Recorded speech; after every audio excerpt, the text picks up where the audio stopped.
같긴 한데, 이제 사실 수요일 예배가 아니면 여러분에게 조금 심도 있는 그 말씀이나 교리 부분을 말씀할 기회가 사실 없어요. 주일 낮 예배는 중요한 예배인 것은 맞는데 새가족들도 많고 하기 때문에 좀 그 교리적인 심각하거나 심도 있는 부분을 설교하기가 쉽지가 않습니다.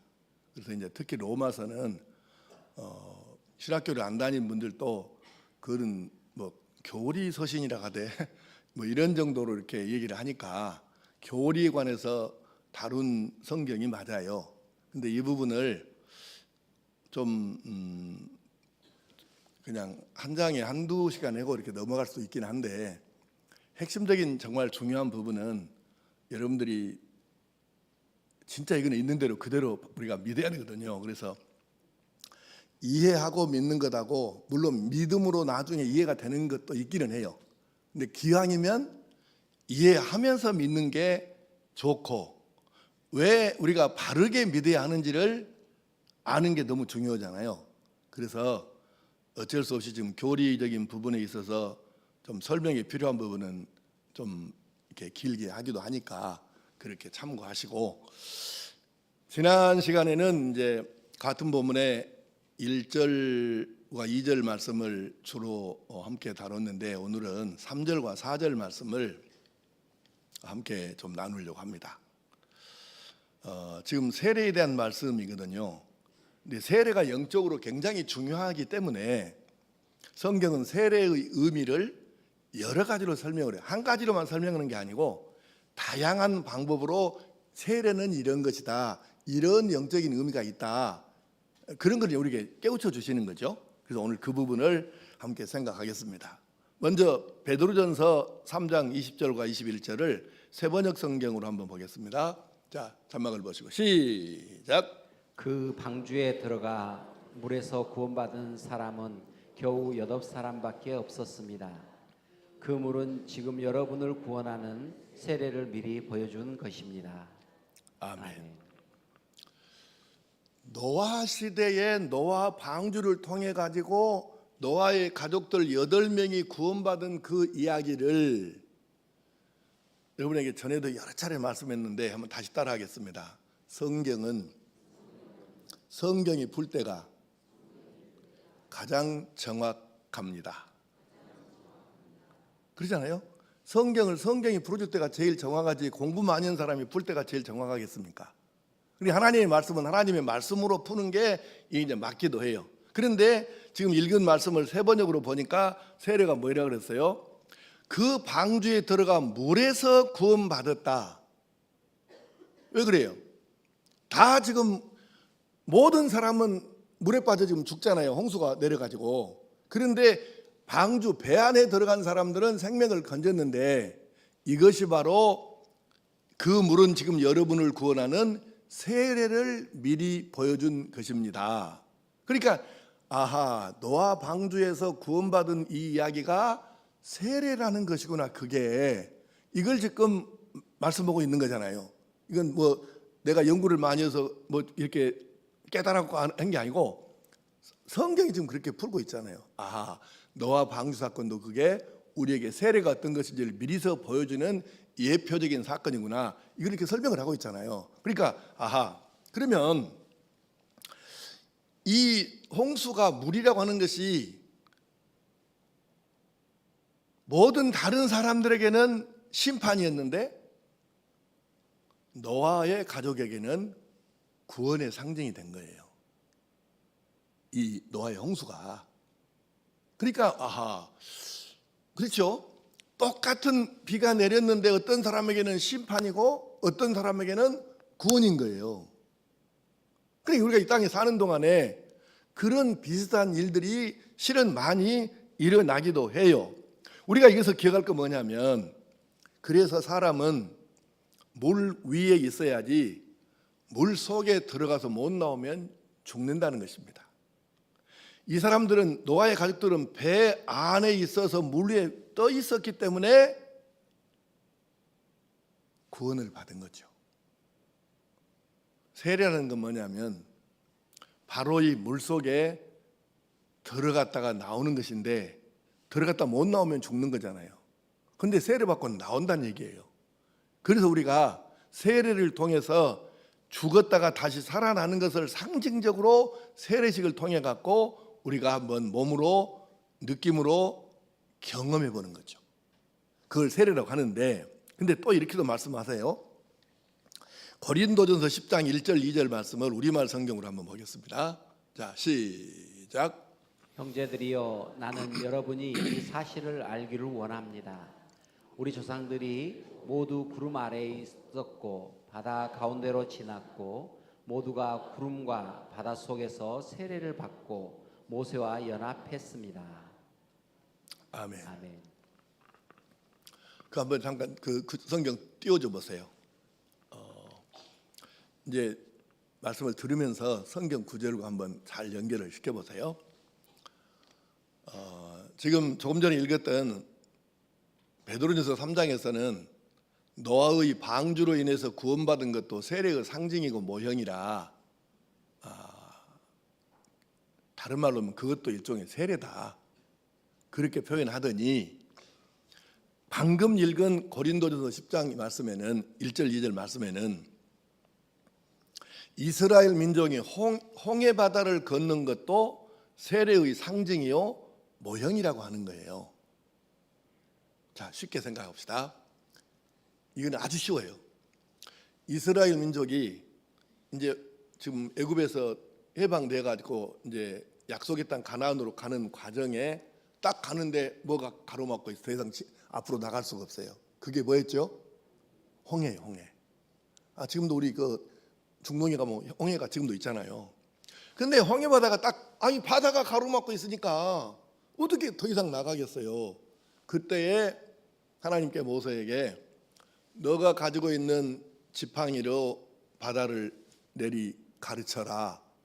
그래서 하나님께서 말씀하신 대로 했더니 세상에 바다가 쫙 갈라지는데, 나는 지금도 그 10개라는 영화가 대단한 영화잖아요. 세계적으로 엄청난 관객도 불러 모았을 뿐만 아니라 지금도 이해가 안 되고 신기하게 느껴지는 게 뭐냐면, 바다가 갈라지는 장면을 요즘 같으면 컴퓨터 그래픽으로 하잖아요. 근데 그 시절에는 컴퓨터 그래픽이 없었어요.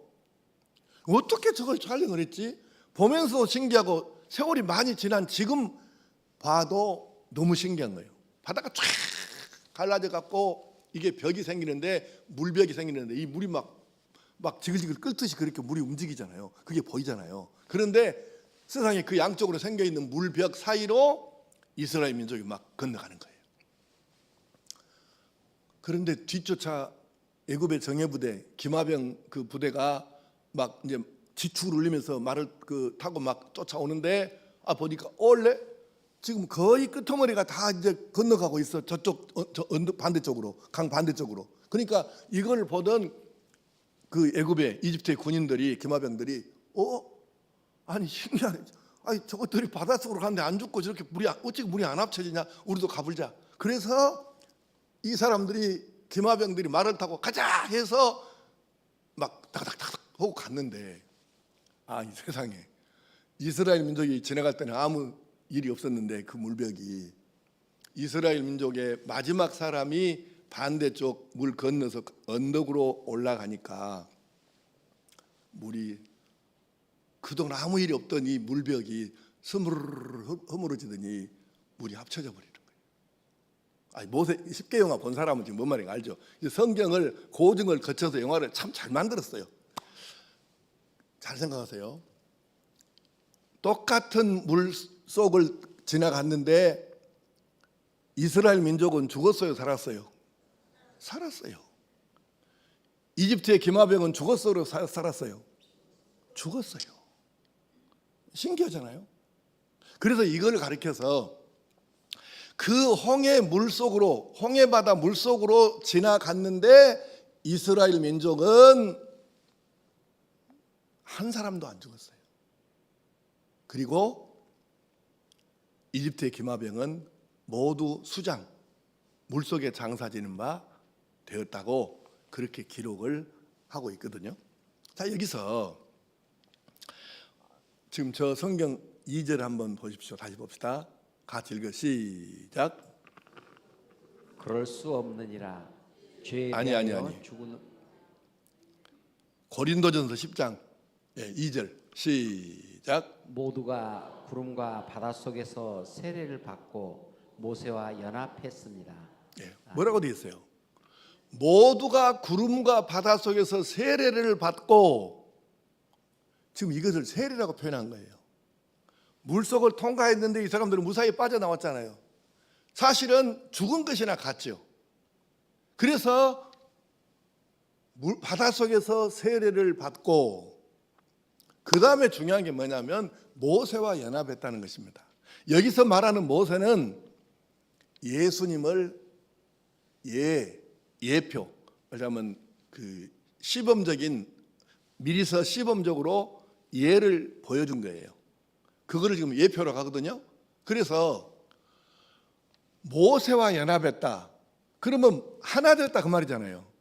그래서 이 사람들이 모세하고 연합해가지고 하나가 되어서 모세를 따라서 홍해 바다를 건너서 결국은 바다를 통과했는데도 죽지 않고 살아서 구원을 받을 수 있었다는 얘기예요. 그러면 여러분이 꼭 여기서 생각하셔야 될 것이, 근데 왜 이집트 사람은 왜 죽었어? 그 기마병은? 이럴 거 아니에요. 여기서 먼저 생각할 게 모세와 연합했기 때문에 산 것입니다. 오늘 여러분과 내가 사는 길은 뭐냐면, 지금 이스라엘 민족이 이집트에서 노예살이를 하잖아요. 죄도 없는데 노예살이를 하잖아요. 흉년에 안 죽겠다고, 굶어서 안 굶어 죽겠다고 그냥 이집트로 가가지고 거기서 더부살이 하다가 세월이 지나서 이제 이스라엘 민족이 너무 강해지니까 이집트의 바로 왕이 이 사람들을 전부 법령을 내려가지고 노예살이를 시킨 거 아니에요. 죄 없이 노예살이를 하다가 하나님께서 모세를 보내셨죠. 잘 기억하셔야 돼요. 이스라엘 민족이 이집트에서 바로왕과 싸워가지고 독립운동 해가지고 자기들이 자유를 얻은 게 아닙니다. 자기들이 노력해가지고 해방을 받은 게 아닙니다. 하나님께서 이스라엘 민족에게 속하지 않은, 옛날에는 속했지만 현재 속하지 않은 미디안 광야에서 하나님과 교제하고 영적으로 차곡차곡 영성을 쌓던 바로 이 모세를 하나님께서 너 가거라 해서 보내셔서 그리 들어가게 하셨고, 거기서 이스라엘 민족을 모세가 인도해서 모세와 연합해서 끌고 나오게 하신 거죠. 이스라엘 민족이 노력에서 해방 얻은 게 아니에요. 이스라엘 민족이 바로를 이겨가지고 그들이 빠져나온 게 아니라고 말이에요. 그러면 오늘 사실 여러분과 내가 구원받은 것이 여러분이나 내가 죄와 싸워서 이겼거나 마귀와 싸워서 이겨서 구원받은 게 아니고, 하나님께서 모세를 보내신 것처럼 하나님께서 보내신 예수님을 믿어서 예수님과 연합하여 예수님 때문에 내가 구원을 받는 것이지, 내가 죄와 싸우고 내가 마귀와 싸워서 이겼기 때문에 구원받은 것이 아니라고 말입니다. 이것이 바로 모세와 이스라엘 백성이 연합했다는 말이고, 오늘 우리가 예수님과 왜 연합해야 되고 왜 믿어서 하나 돼야 되는가? 내가 예수님을 구주로 영접해서 예수님이 내 안에 계시고 내가 예수님 안에 들어가는 연합과 하나 되는 것이 왜 필요한가? 바로 내가 싸워서가 아니라 예수님께서 십자가에서 못 박혀 죽으심으로 내 죄값을 지불하시고 마귀를 박살내서 승리하셔서 그 결과로 내가 마귀 죄에서 노임을 받고 그래서 구원받을 수 있었음을 생각한다면, 예수님을 영접하고 예수님을 믿고 예수님과 연합하고 하나 되는 것이 왜 필요하고 얼마나 중요한지를 이해할 수 있지 않겠느냐 그 말입니다. 이해됐어요? 자,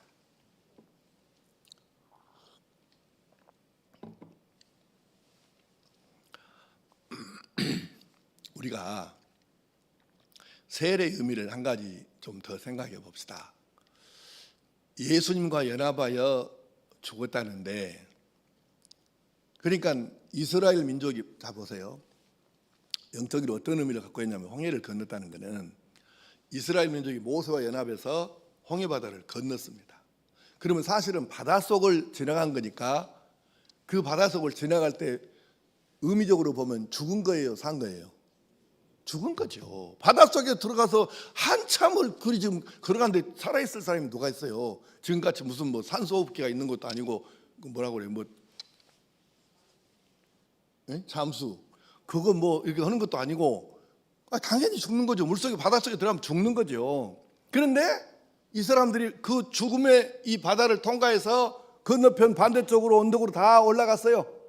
한 사람도 빠짐없이 다 살아서 올라갔어요. 그러니까 지금 내가 살아있는 것은 맞지만, 이 바다를 건너서 통과해서 살아있는 건 맞지만, 의미적으로 보면 나는 사실 이미 저 바다를 통과할 때 죽은 생명이다. 그래서 이 홍해 바다를 건너서 반대편 언덕으로 나올 때에는 내가 죽었으니까 바로의 왕국 이집트에서 노예살이 했던 그 신분은 유효해요, 무효해요?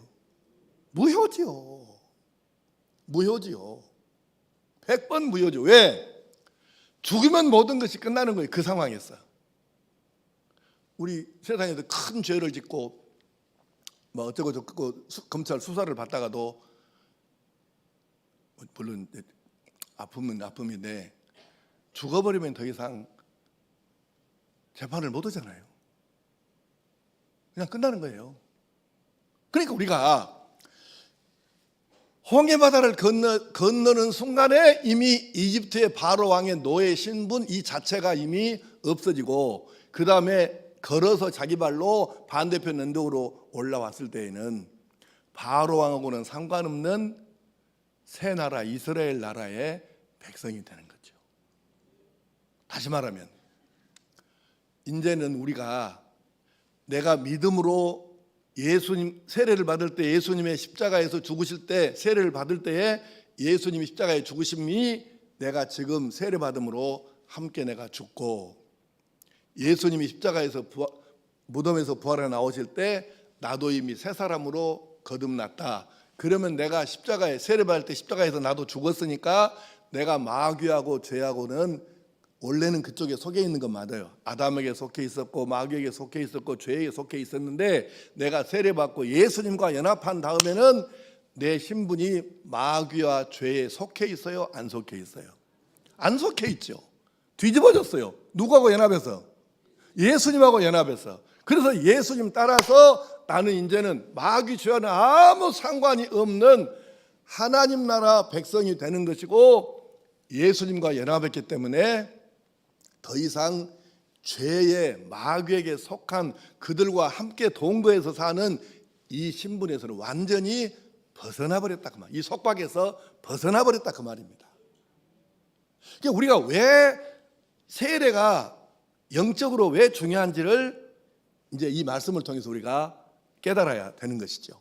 그래서 우리가 세례를 받음으로 예수님과 연합해서 이제 내가 죄에 대해서는 죽었으니까, 그래서 더 이상 마귀하고 죄하고는 내가 관계가 없는데, 지난 시간에 이것을 말씀했죠. 우리가 죄에 대해서는 죽었다, 이 말이 계속 반복해서 나와요. 그러면 이 말은 죄에 대해서 죽었으니까 나는 이제 다시는 죄를 안 짓겠네, 그랬으면 좋겠죠. 희망사항이에요.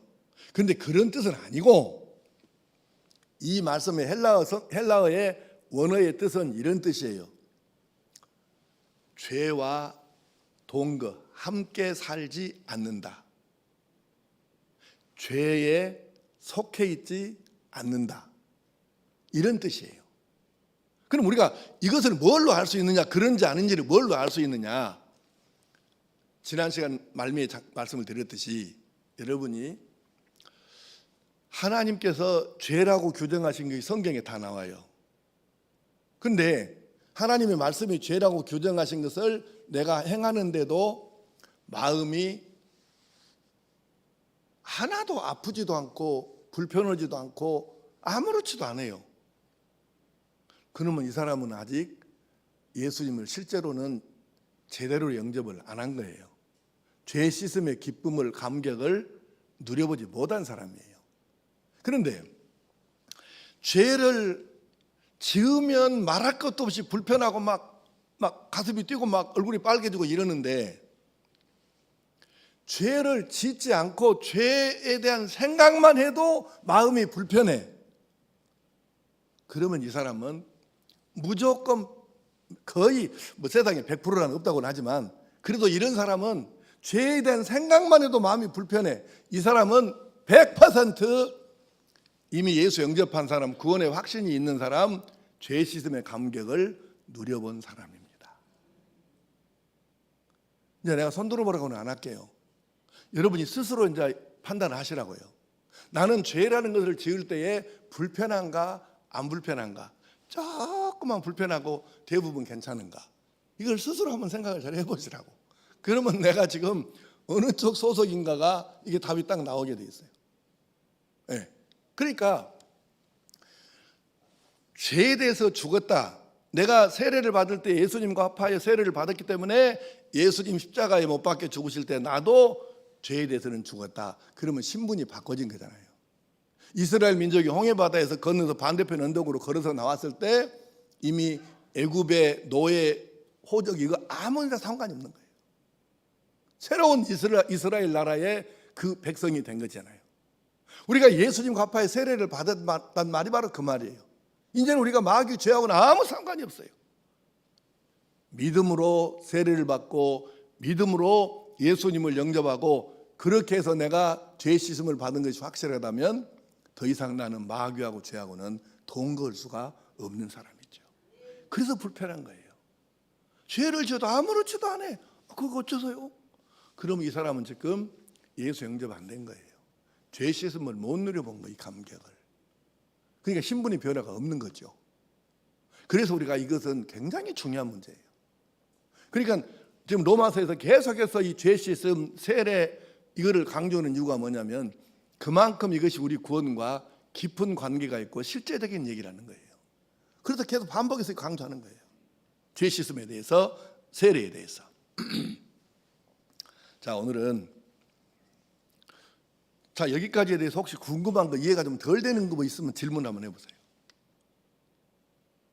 이건 교리적으로 너무 중요한 거예요.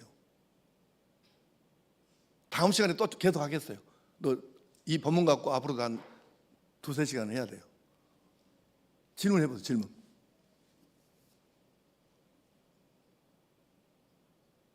오늘 설교를 너무 빨리 끝내는 것 같아요. 지금 8시 10분밖에 안 됐는데. 질문 없어요? 그럼 이해가 다 됐단 말이에요? 여러분은 천재입니다. 네, 대단해. 결론. 그러면 방금까지 우리가 함께 말씀 나누었던 이 부분은, 이런 놀라운 일들이 어디에서 이루어졌느냐? 십자가 위에서 이루어졌지요. 십자가 위에서 어떻게 이루어졌을까요? 예수님께서, 죄 없으신 그분께서 나와 여러분의 죄를 다 함께 지시고 그 죄값을 치르시느라고 십자가에 못 박혀 죽으셨어요. 그렇게 해서 이루어진 것이에요.